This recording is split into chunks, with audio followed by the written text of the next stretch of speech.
Please carry him luggage, because I think it's a typical entity man. He will not betray you. If he's going to this place, he won't betray you. He can hurt you, but he won't betray you. Thank you. He's a long runner, so please hold him very well. And people respect him a lot because he's so deep. So deep, he will be more useful to you. Thank you very much.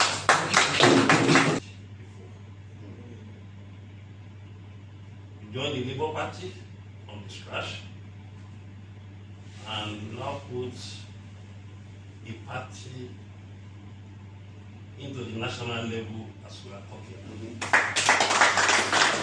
You monitor everything. Only we are reluctant to involve in this politics. I monitor everything. And I have my reason for that, Your Excellency. A lot of politicians have disappointed us. Even in my group, both OPC and other groups, not only OPC, we have an alliance of Southwest Securities stakeholder group that combine about 13 different organizations, which is different from OPC. I do tell them that I've lost confidence on Nigerian politician. And he always give us this very hot argument, especially in OPC, that everybody should calm down first. And that was what led us to the situation that we haven't endorsed any presidential candidate. Because we don't want our group to lose focus. On losing focus on the basis of our ideology. You have said what we want from your speech. And there is an eloquent speech. You are critics. I realize that you know what you are doing. Speak with facts and figures, and my people can see that, because it's good that they are here. And this kind of leader we want in Nigeria. And most of the things you said here, I've been reading it in the newspaper. And I have my reason for that, Your Excellency. A lot of politicians have disappointed us. Even in my group, both OPC and other groups, not only OPC, we have an alliance of Southwest Securities stakeholder group that combine about 13 different organizations, which is different from OPC. I do tell them that I've lost confidence on Nigerian politician. And he always give us this very hot argument, especially in OPC, that everybody should calm down first. And that was what led us to the situation that we haven't endorsed any presidential candidate. Because we don't want our group to lose focus. On losing focus on the basis of our ideology. You have said what we want from your speech. And there is an eloquent speech. You are critics. I realize that you know what you are doing. Speak with facts and figures, and my people can see that, because it's good that they are here. And this kind of leader we want in Nigeria. And most of the things you said here, I've been reading it in the newspaper. But coming here to say it live, give me more confidence. All of our allies are with you. We have about 3 angles or 4 angles in Yoruba land. Mine is one of them. Unfortunately, most of the politicians don't know. I'm very, very endorsed it. Papa have endorsed it. And we have some of our friends that support you. We have a lot of our youth that support you. But I was very, very careful to come into this politics because of my position as the Area of Kakanfo of Yoruba. This is a position that has been in existence since 1587. And the position was established by Alaafin Ajaku, the king of Oyo Empire by then. And I happened to be the 15th that occupied the position. And let me tell you one thing, Your Excellency. Even the Yoruba, some of the Yoruba who did not know history, who did not know facts about the Yoruba history, did not even know how this position, how strategic this position is. I will tell you one of the problems that happen in Yoruba land and Nigeria that always center on Ààrẹ Ọ̀nà Kakanfò. Let me take it from the 18th century. The war that started, the 3D war, is a war that happened in Yoruba land for 16 years uninterrupted. And it started in 1870. The colonial masters, those white men that control Nigeria have never been by then, was not that have the power to settle the issue in 1886 in Imesile and Igbajo. And who is the setter of that war? Is Ààrẹ Ọ̀nà Kakanfò, Ashobi Tosha, which is the 12th Ààrẹ Ọ̀nà Kakanfò by then. In 1964, another Ààrẹ Ọ̀nà Kakanfò was installed, which happened to be the premier of Western region, Samuel Akintola. In 1966, the coup d'etat was held and it was clear. And when you kill Ààrẹ Ọ̀nà Kakanfò, you put the nation in trouble. And it was killed in January, and the center could not hold since then. Within January to 1967, there was a civil war. And all those who came in within seven months, they have their own share of the killing back. Another Ààrẹ Ọ̀nà Kakanfò emerged in 1988.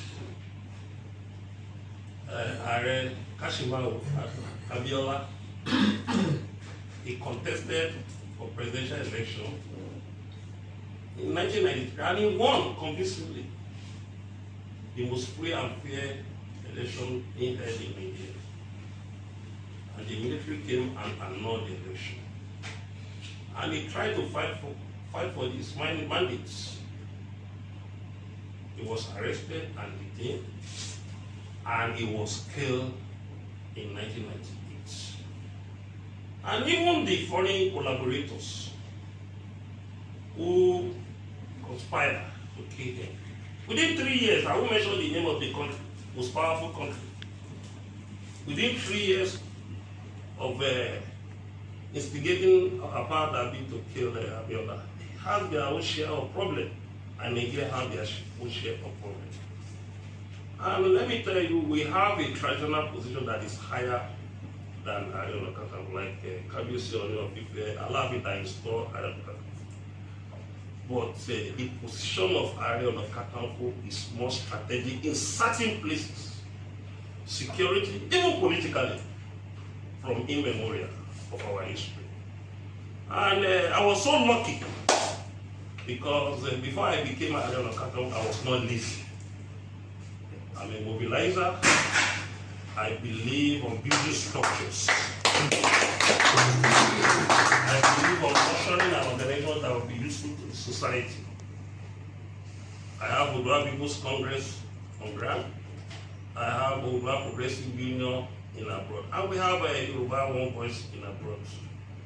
And many organizations that install me as their patron. And I have friends scattered in every geopolitical zone in Nigeria. But when I became Ààrẹ Ọ̀nà Kakanfò, the challenges of insecurity was on ground. But I tried my best to make sure that even though the modern Ààrẹ Ọ̀nà Kakanfò cannot use gun and arrow now, we have to use our intellectual way to defend our region and defend our country, which I did.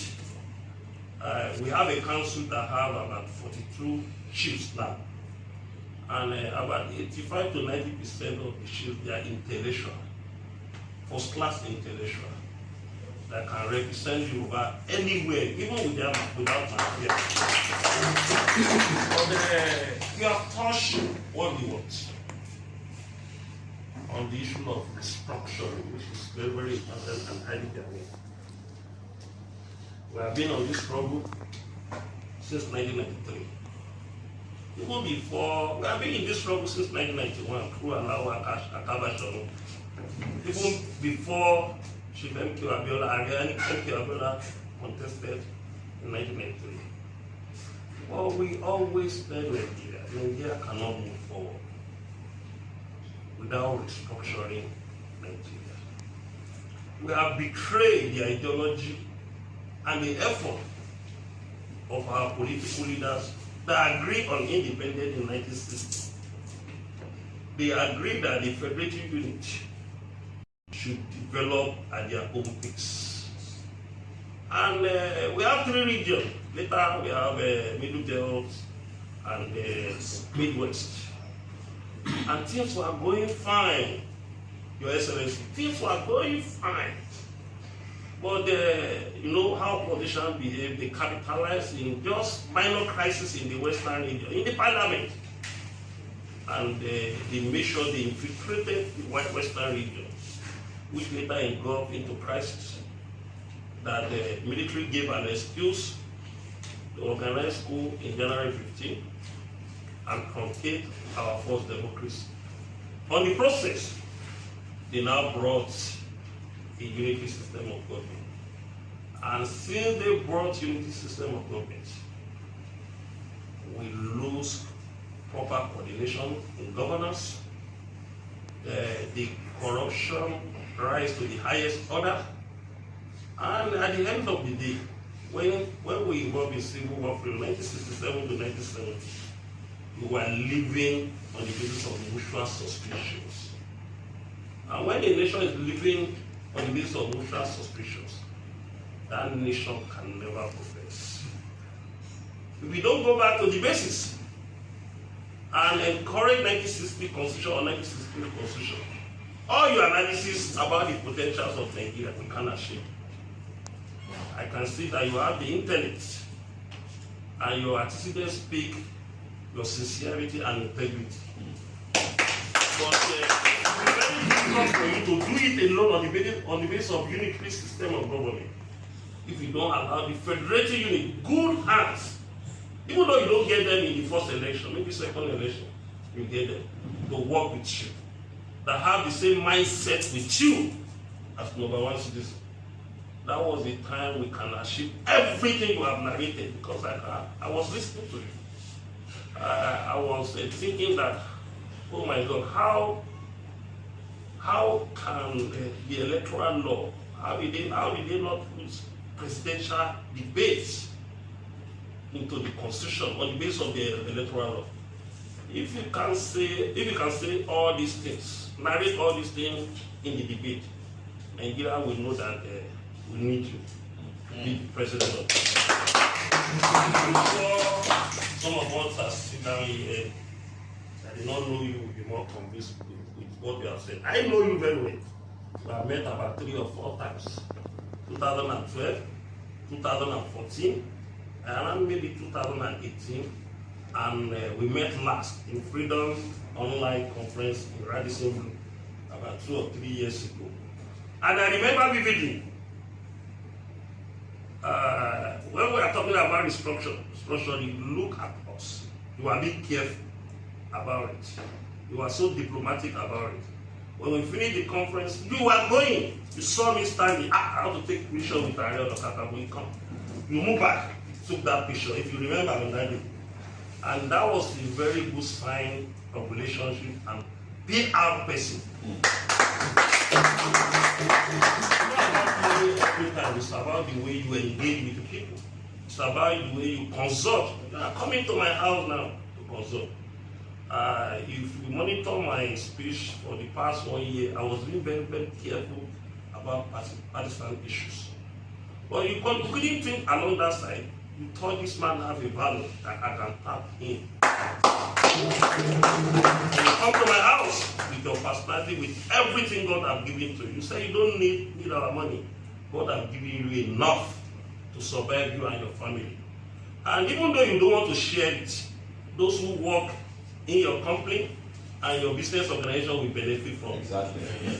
You don't need to give more people money. It's about what you have established that people will benefit from it. I won't mention some of your business you have, but notwithstanding, I know about thousands of Nigerians are benefiting from your business acumen and establishment in Nigeria. So I'm very, very glad you are here. We have heard more from you, we have learned more from you. And I believe what we are doing beyond this palace, we make sure that people will watch what we have said. So they will now judge, maybe I'm wrong to receive you or not. They will now judge, maybe you are wrong to come to my palace or not. Because every human being are political animals. You say you are not interested in politics. When wrong person pick up power from you, he will decide your future. After God is power. After God is power. A woman says, seek power, kingdom, and every other thing follows. So, without taking too much of your time, on behalf of the RA Council, I thank you. Even with your busy schedule, I called President Church after saying that's our language. Are you still coming? Say we're on the way. And I imagine this man is not sleeping.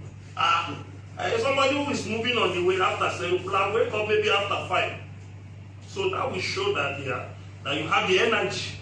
When I watched some of your video, I saw you in between crowds. I said, this man has liver. Even to the extent sometimes that the security is not large. You mix with the people, you meet people, you talk to people. Yes, I saw one of your videos. The crew of the shopper have to put it in to the shopper. Yes, a young man stand in front. The shopper. Yes. One of the crew of the shopper have to guide you into the shopper because people want to touch you. People want to feel you. So that's politics. That's politics. And it's quite as if we are so keen about this politics. But the viewers, the electoral law, I think we changed a lot of things from our electoral system this time and now. And it will give room, even though we don't have total free of fear, it will change a lot of things. Because we have some people who do not believe in election. They buy the results. They buy the organs that organize the election. And that was what discouraged most of our elites from not partaking on the election. Because the histories give us that what you vote, the vote did not count sometime. I know that if things change this time around, a lot of people, a lot of businessmen that are always being discouraged about partisan politics will come into vote. By then, you can have the best brain that will work with people like you. So, thank you very much. I thank Barrister Bishin. And where is my brother and my friend Akin Shutoku? Your DG is a member of our council. And it's one of the people we are looking up to in your own campaign train that even give us more confidence about you. Please, I don't know why it's not here. Please. Quite frankly, didn't know, sir. Didn't know. It was yesterday evening I was telling me, Okay. let's go. We didn't even inform him. I'm being honest with you. Please. We didn't tell him when. Please carry on this because I think it's a typical entity man. He will not betray you. If he's going to this place, he won't betray you. He can hurt you, but he won't betray you. Thank you. He's a long runner. So please hold him very well. And people respect him a lot because he's so deep. So deep. It will be more useful to you. Thank you very much.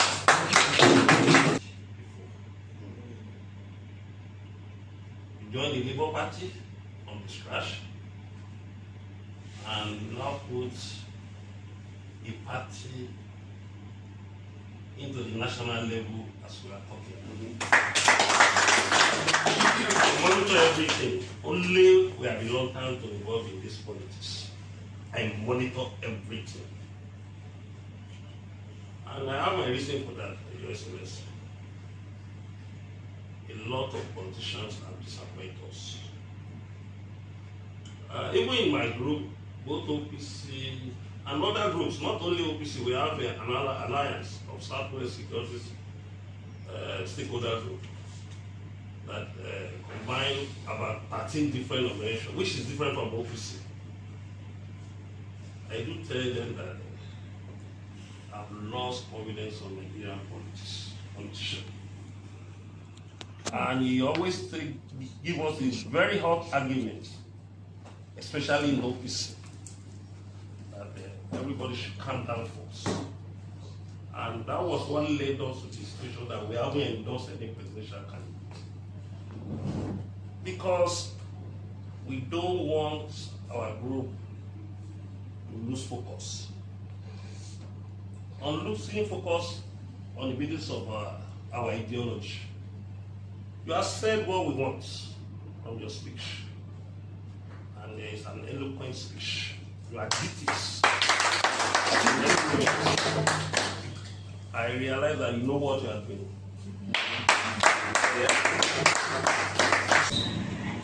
In Nigeria, it's something this country is well known to you.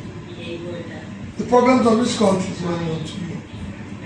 In the past 20 years, call it 10 years, all Nigeria has done as a country is to produce insecurity, poverty, unemployment, out-of-school children, all forms of suffering on our people or the other, which as a leader you experience because those around you have been affected. Today, Nigeria have more people living in poverty than the two biggest countries combined. China is 120 billion people. India, 104 billion people. China. And India is 1.4 billion people. Both of them combined is 2.8 billion. Nigeria is 200 million. But we have more people living in poverty than two of them combined. And the crisis we face as a nation. Our unemployment is the highest youth unemployment. Today, in 20, just to give you what we had in poverty, then we go back there. In 2012, people who are absolutely poor in Nigeria is 55 million. Today they are 95. Multi-dimensional poverty was about 80-something million. Today it's 133 million. Our unemployment in 2012 was 14.4%. Today it's about 35%. Our youth unemployment is over 60%. So we have so many millions of our youths in their productive age doing nothing. There's a very dangerous because when they get old, that engine goes fall back up. It becomes a total anarchy. Because this is the time they have energy to be productive, not to have passion. They're not doing anything. And out of school children was hovering about 10, 12 million. When today it's over 20 million. Our youth drug prevalence, our youth use of drug, while the global average is 5.8%, ours is 14.something%. Because they have no job, they have nothing, they're taking to drugs. I can go on and tell you how bad it is bad. I don't need to tell you about insecurity. The two things that fail the state qualify the state to be called a failed state. It's number one, when you're no longer in control of your territory. Number two is when you're no longer in control of the economy. Those two things will qualify for you because you're no longer in control of the nobody can say. If you say to somebody, I'm going to hey, which road are you going to take? I'm going to Benin. Hey, that road is not safe. I'm going to, by the time you say you're going to Medugri, hi, why will you go there? You know? So, it's no longer a safe place to live. When you look at this thing, why did we arrive here? So, it is cumulative effect of leadership failure over the years. Leadership that failed to address the issue of Nigeria. Corruption, number one. Now people are stealing our oil. People are stealing everything around them. So I and that here back where we say we must do the new Nigeria. That new Nigeria is that first we must secure and unite this country. We must provide security in this country. We must secure and unite this country. The enemy is no more formidable. The criminals are no more formidable. I've interviewed every agency and I've found that they are no more formidable. However, it's lack of leadership. It's lack of getting a leadership that is responsive and responsible, reorganizing and security architecture to do the right thing, which we're going to do. We're committed to do. And working with leaders in various areas of the country. We want to unite the country. The country today is divided along ethnic lines, divided along religious lines, divided with them. We want to change that. We want to have opportunity of building a Nigeria where people will say, I'm a Nigerian. Not that I'm from Southwest, I'm from Northeast, I'm from Southeast, I'm from this. How are you going to do it? By ensuring that you restructure the country.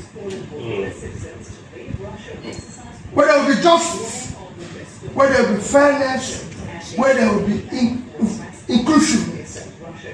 So people know every section of Nigeria and what they call factor endowments that can make the place grow.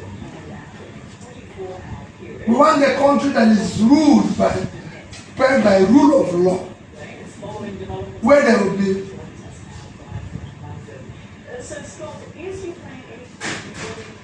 a great environment for people to operate, law and order. We want to remove the country from its present conspicuous consumption to production. We want to stop corruption and stealing of public assets. These are things we found. Today in Nigeria, every part of Nigeria can afford, the country is not productive. That is why it's not creating jobs. It's not doing anything because it's nothing. So, our country is 200 million people. Living on 923,000 square kilometers of land. First, it cannot feed itself. It cannot feed itself, which is what first we want to attack. Because this country can feed itself. India is 1.4 billion people.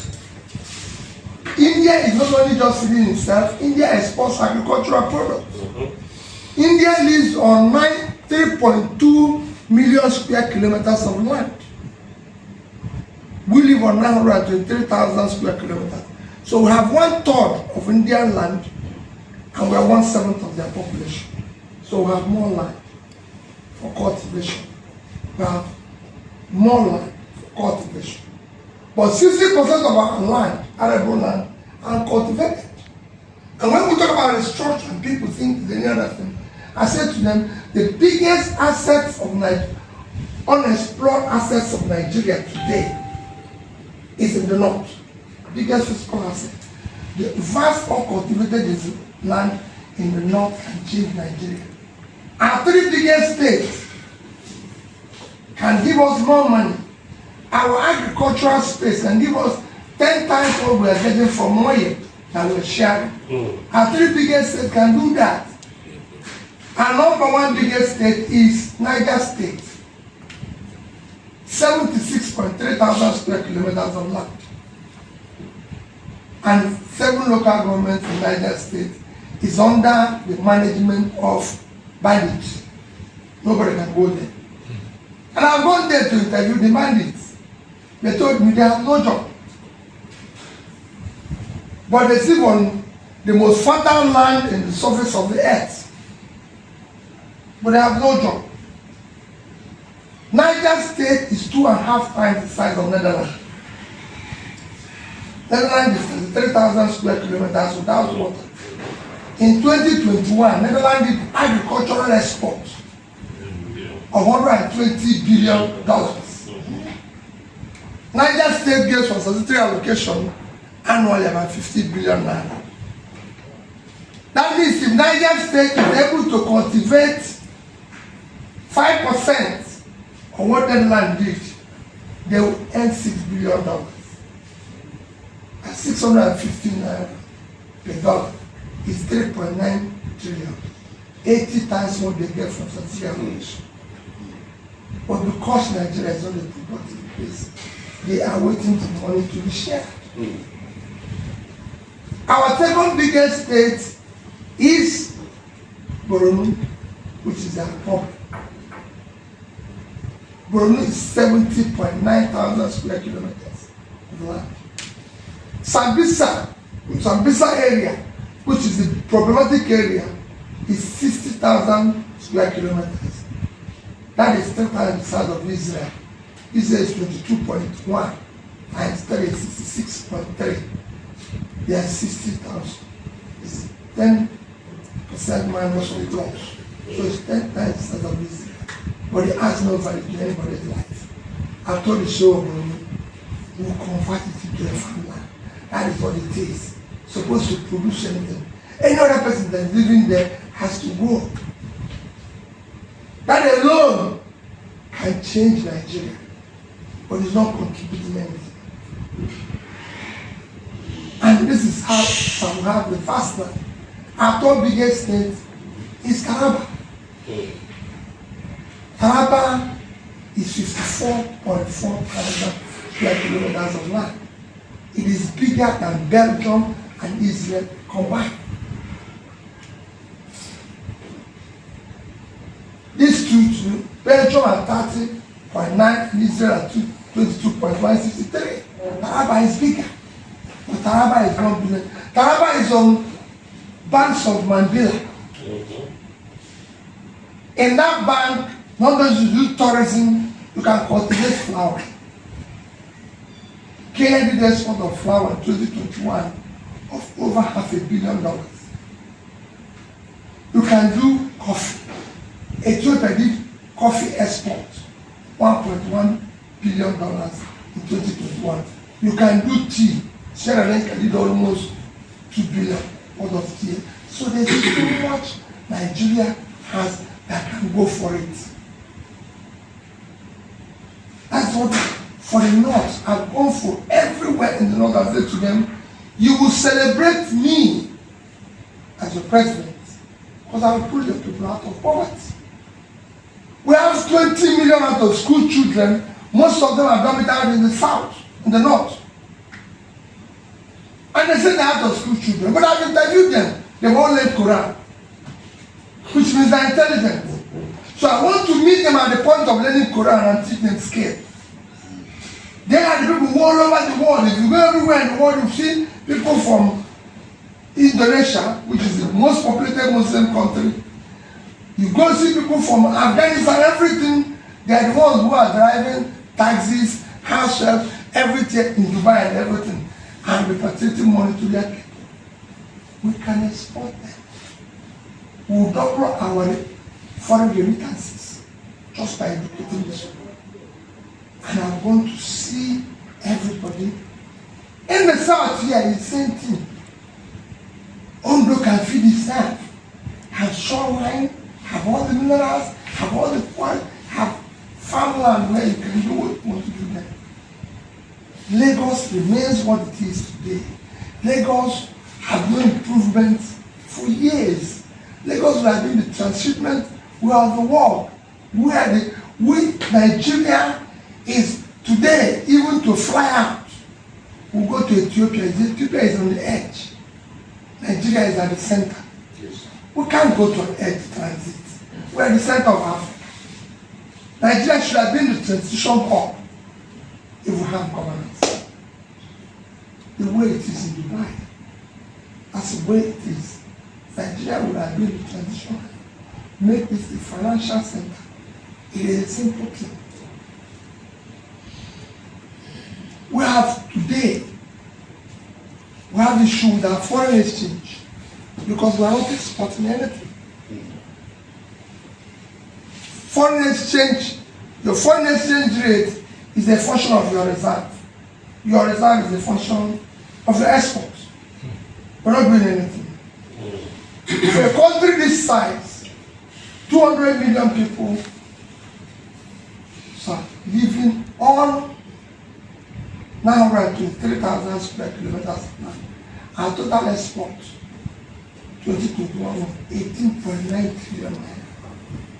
At 650 per dollar is about under 30, just about 30 billion. Excellency, are you quoting central bank rate or the normal outside rate? No, 650. 650 because I combine the two of them. What I do is I combine central bank, combine what I can buy it. Because that's the official rate. Okay. The official rate is what is available outside. Okay. Because central bank rate, only people like you can get it, I can't get it. People like me can buy it. So I combine the two of them and find an average to know because the other one is not available to be ordinary people. So for me, it's the average. So if you use it, it's about $30 billion for a country of this size. Compare it to your comparable states in the same year. I always use Vietnam. Vietnam is a country I know where they were a few years ago. Vietnam is 100 million people. So it's half of Nigerian population.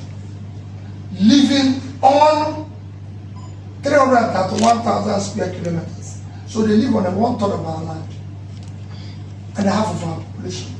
Their export is over $350 billion. We couldn't do 10% of what they did in the same year. Including oil. They didn't export natural materials. They produced and exported manufactured goods. Vietnam did more in footwear, which you can call not the food. They didn't. Food is not included. It's just the wear. They did more than that than we did in oil. Oil gave us about 15.something billion. They did 18 billion in footwear. And I have 60,000 shoemakers in Aba who are not doing anything. Who have 30 minutes access to the sea for export, which we can change. What am I trying to do? They factor endowment everywhere in Nigeria. So what we want to do is to start Nigeria that works for everybody.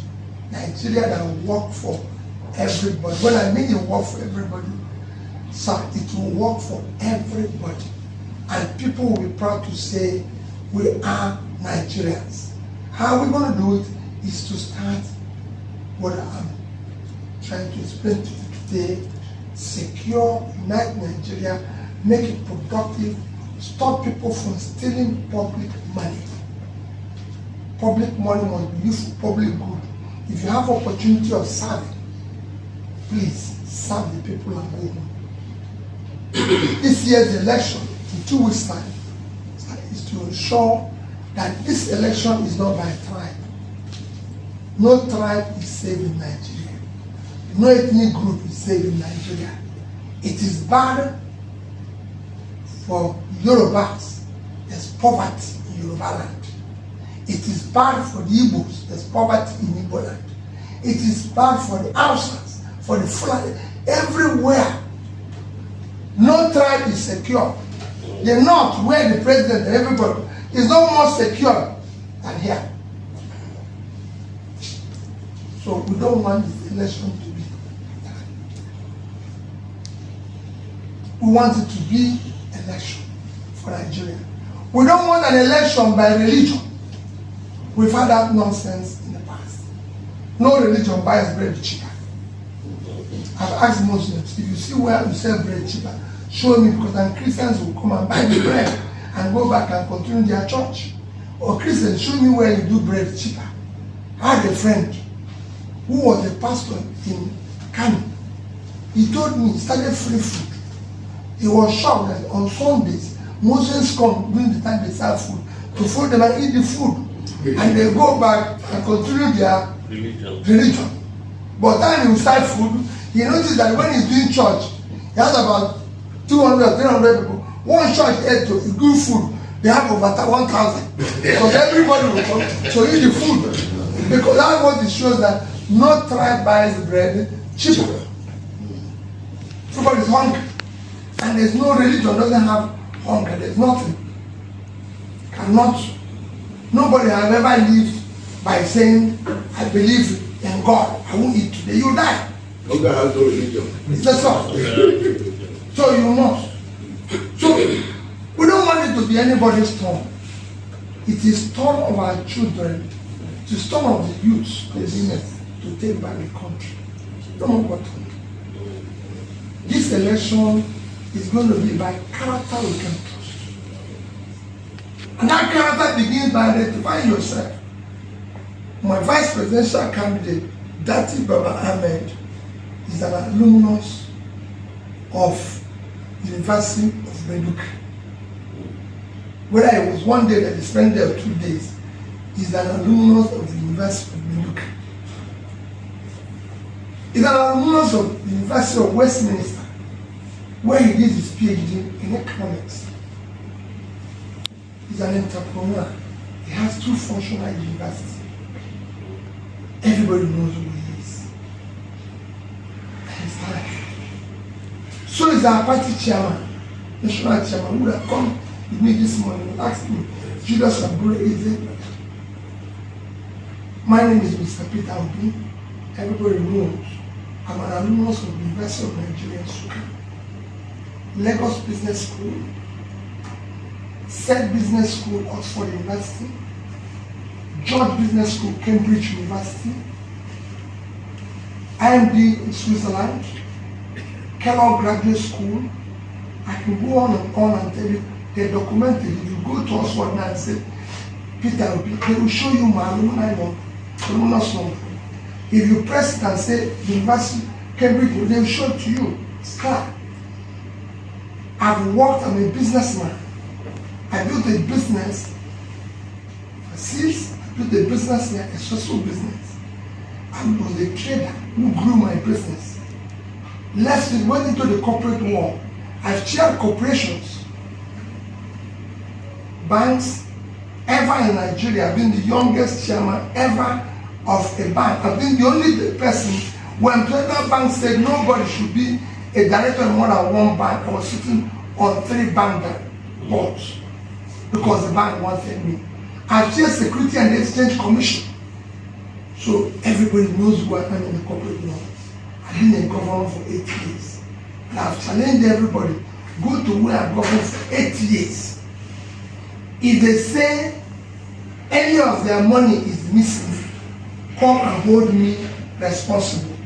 If you see any contractor who said they sat down with Peter Obi and discussed that Peter Obi will add this, come and will be responsible for it. If you see any land, directly or indirectly allocated to Peter Obi, come and stop running. any piece of land, assign minimum over 10,000 shares to people who had land. Obo Obidin, everybody listened to Obo Obidin, said what his friend told him, how you gave me land, and I told him my commission, and I told him I'm concerned of the land. You can't take what there.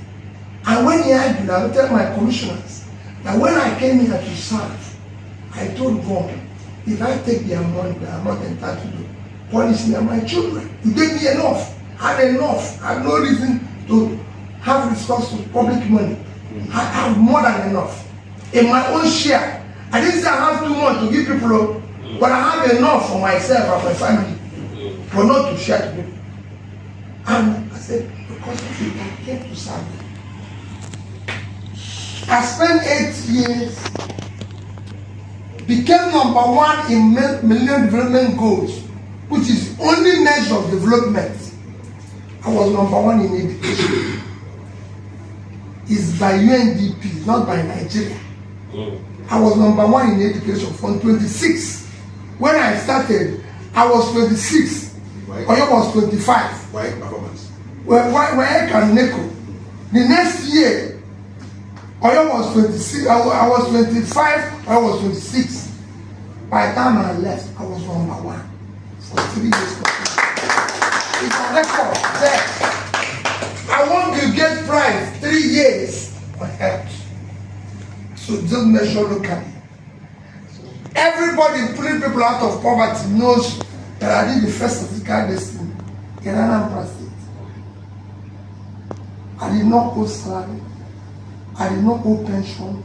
I did not owe gratuity the day I left office. I said it everywhere in TV. I said if anybody can come and say it was owed this. What was being owed before I came? 33 billion naira. I paid it off. The day I left office, I did not owe one contractor who I performed. And I said, if any contractor comes out and says, the day I left office was being owed, I stopped running. I did not owe one supplier because I insisted as governor. Anybody could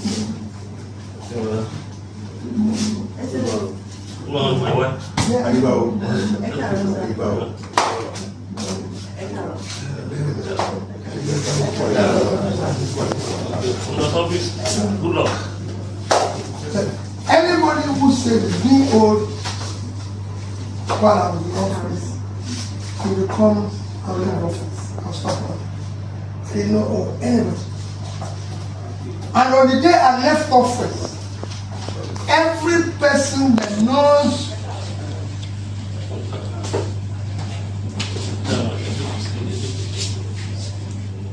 on the day I left office, One of your men. Right. On the day I left office, everybody that knows me very well knows that